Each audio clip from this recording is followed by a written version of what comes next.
2026元宵深圳5個地鐵直達嘅燈會，呢個週末就可以去打卡，俾個 like， 有時間就出發啦。第一個好有新意，歡樂海岸王者榮耀燈會，免費，9號線深圳灣公園站 D2 出口。第二個視覺效果超正，感受中華燈會，夜場票仲可以睇龍鳳舞中華表演，1號線華僑城站 D 出口。第三個羅湖萬象城非遺花燈，免費，1、2號線大劇院站通道直達。第四個香蜜公園花燈，免費，7號線農林站 C 出口，係附近玩順路嘅推薦去。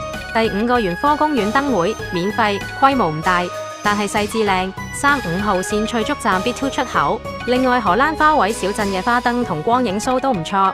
近地鐵1號線大新站 A 出口。金坑古鎮繁花盛宴燈會比較有古風，係10號線金坑站 C 出口。想去嘅就約埋屋企朋友一齊出發啦！